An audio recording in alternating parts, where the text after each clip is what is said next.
Think back to the coldest night of your life, the kind where your breath turns into a cloud of fog before it leaves your lips. Your car battery is dead, and your toes go numb inside your boots before you even reach the front door. Now imagine taking away the heater, ripping out the insulation, and trying to sleep through that nightmare with nothing but a wooden roof and a cow breathing next to your face. This wasn't a camping trip gone wrong. This was daily life for the Vikings, who routinely faced temperatures of 30 degrees Fahrenheit without fleece pajamas or a Nest thermostat. They didn't just survive these Arctic conditions, they thrived in them, waking up warm enough to chop wood and build ships while the world outside was frozen solid. So, how did they do it without turning into human popsicles? The answer lies in a combination of brilliant engineering, biological hacking, and one of the strangest sleeping habits in history. They understood that heat was a currency more valuable than silver, and they spent it wisely, designing their entire lives around trapping every single calorie of warmth. From the way they built their walls to what they put in their stomachs, every choice was a calculated move against the cold. But the first trick in their survival playbook is something that would get you evicted from your apartment today. It involves bringing the barn inside the bedroom. Inside every Viking longhouse, families didn't sleep alone. They lived side by side with chickens, goats, sheep, and even massive cattle. It sounds disgusting to modern sensibilities, but in a world without radiators, a 1,000-pound cow is a biological heater that radiates an enormous amount of body heat all night long. The longhouse was designed as one massive open room with low ceilings to trap that rising heat, essentially turning the livestock into a living furnace that kept the air temperature bearable. Sheep acted like mobile wool blankets, and horses kept near the doorway served double duty as heaters and alarm systems against wolves. The layout was pure genius. Animal stalls were often built slightly lower than the human living space. This split-level design meant that the cold air would sink into the animal pit, while the warm air rose to where the family slept, creating a natural thermal separation.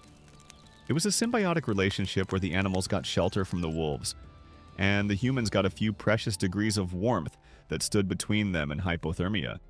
But a room full of cows is useless if the walls are paper thin. To keep that precious animal heat from escaping, the Vikings engineered a house that was basically a medieval fortress of insulation. At first glance, a Viking longhouse looks like a primitive wooden shack on frozen dirt. But if you cut a cross-section of the wall, you would see advanced engineering at work. The walls weren't just timber.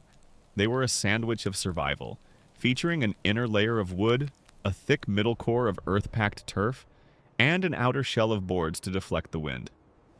That turf layer wasn't there for decoration. It acted like high-density spray foam, trapping heat in its dense root systems and preventing the wind from stripping the warmth away.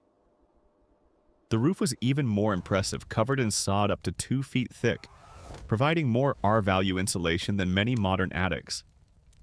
This heavy blanket of earth and grass literally rooted the house to the ground, blending it into the landscape while creating a thermal mass that held steady temperatures regardless of the blizzard outside. Even the floors were packed dirt lined with straw or animal hides to create layers of separation from the permafrost. This design could maintain an interior temperature of 40 degrees even when it was 30 below zero outside. Not exactly a sauna, but warm enough to keep you alive. However, a well-insulated box still needs a heat source, and since they didn't have chimneys, they had to get creative with fire in a way that would terrify a modern fire marshal. Most Viking homes lacked chimneys because a chimney acts like a vacuum, sucking warm air up and out of the house along with the smoke.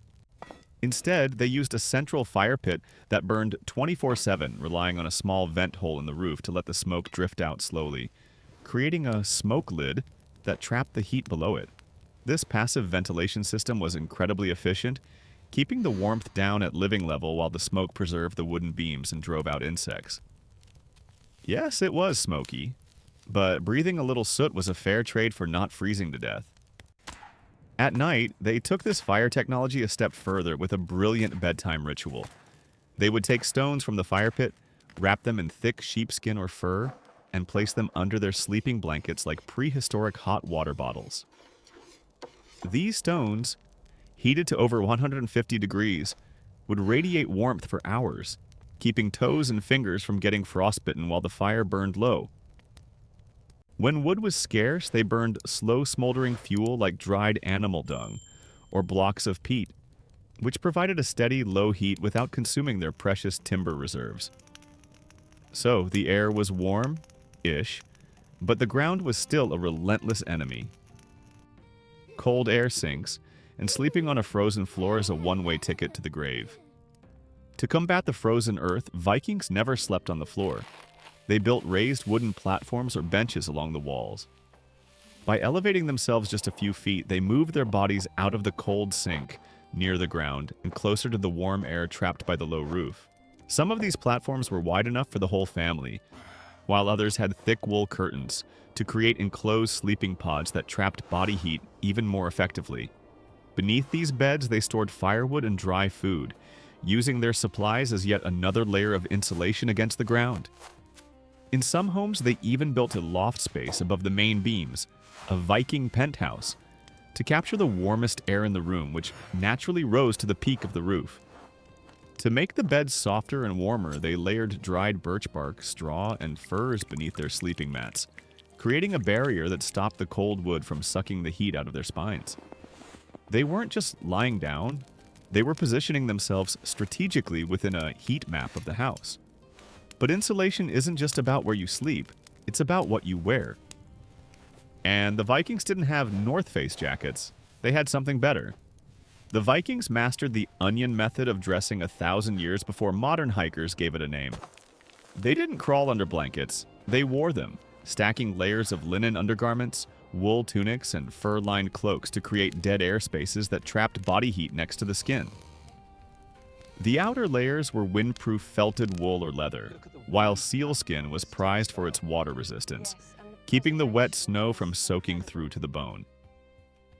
Cloaks were fastened with brooches at the shoulder, a smart design that allowed for quick venting or bundling up without fumbling with buttons.